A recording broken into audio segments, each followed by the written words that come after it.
সদৌ অসম বাঙালী যুৱ ছাত্ৰ ফেডাৰেশ্যনৰ প্ৰতিষ্ঠা দিৱস উদযাপন উপলক্ষে বঙাইগাঁও জিলা সমিতিৰ উদ্যোগত ৰক্তদান শিবিৰ আয়োজন। আজি সদৌ অসম বাঙালী যুৱ ছাত্ৰ ফেডাৰেশ্যনৰ ৩৫ সংখ্যক প্ৰতিষ্ঠা দিৱসৰ লগত সংগতি ৰাখি বঙাইগাঁও জিলা সমিতিৰ উদ্যোগত বঙাইগাঁৱৰ লোৱাৰ আছাম হস্পিটেলত এক ৰক্তদান শিবিৰ অনুষ্ঠিত কৰে সংগঠনটোৱে। আজিৰ এই ৰক্তদান শিবিৰত ৩০ গৰাকীতকৈও অধিক ফেডাৰেশ্যনৰ বিষয়ববীয়া আৰু কাৰ্যকৰ্তাই ৰক্তদান কৰে। যোৱা 10 বছৰ ধৰি সংগঠনটোৱে অনুষ্ঠিত কৰি আহিছে এই ৰক্তদান শিবিৰৰ। এই কথা সংবাদ মাধ্যমক জনালে সদৌ অসম বাঙালী যুৱ ছাত্ৰ ফেডাৰেশ্যনৰ বঙাইগাঁও জিলা সমিতিৰ সভাপতি সম্ৰাট ভাৱালে লগতে নেতাগৰাকীয়ে সকলোকে ৰক্তদান কৰাৰ বাবে আহ্বান জনায়। নিউজ ডেস্ক ৰিপৰ্ট বঙাইগাঁও বাৰ্তা।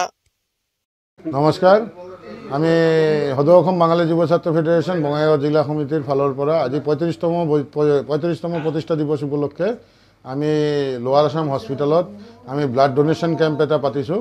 ইয়াতে অলৰেডি আমাৰ ৩২ নম্বৰ মানে ব্লাড ডোনাৰ হৈছে, অলৰেডি চলি আছে। ৩২ জন অলৰেডি দিলে আৰু ২-৩ মান আছে, সিহঁতে আহি আছে। আৰু আপোনালোকৰ চেনেলৰ মাধ্যমেদি আমি সমূহ বঙাইগাঁওবাসী ৰাইজলৈ এটা আহ্বান জনাম যে আপোনালোকে আগবাঢ়ি আহক, আপোনালোকে ব্লাড ডোনেট কৰক। ৰক্তদান জীৱনদান হয়। আৰু মই অলৰেডি 47 টাইম দিছোঁ আৰু আমালোকৰ ফেডাৰেশ্যনৰ ফালৰ পৰা অলৰেডি এইটো লৈ 10 বাৰ হ'ল প্ৰগ্ৰামটো যে ব্লাড ডোনেশ্যন কেম্প পাতিছোঁ। আমালোকে প্ৰত্যেকবাৰ আমাৰ প্ৰতিষ্ঠা দিৱসত আমালোকে ইয়াতে ব্লাড ডোনেশ্যন কেম্প কৰোঁ। চিভিল হস্পিটেলতো কৰিছিলোঁ। যিয়ে হওক, এটা মানুহক আপুনি জিন্দগী বচাবৰ কাৰণে যদি ব্লাডটো দিয়ে, আপোনাৰ একো নহয়। মই 47 টাইম দিলোঁ, মোৰ 43 ইয়াৰ্ছ এজ, কিন্তু চাওক কোনো প্ৰব্লেম নহয়। মই অলৰেডি ব্লাড দি পেলাই ইয়াতে আহি বহি আছোঁ, কোনো অসুবিধা নহয়। এটা মিথ থাকে যে ব্লাড দিলে বহুত ধৰণৰ প্ৰব্লেম হৈছে, কোনো ধৰণৰ প্ৰব্লেম নাই। আপোনালোকে আহক, আগবাঢ়ি আহক, মানুহৰ সহায় কৰক।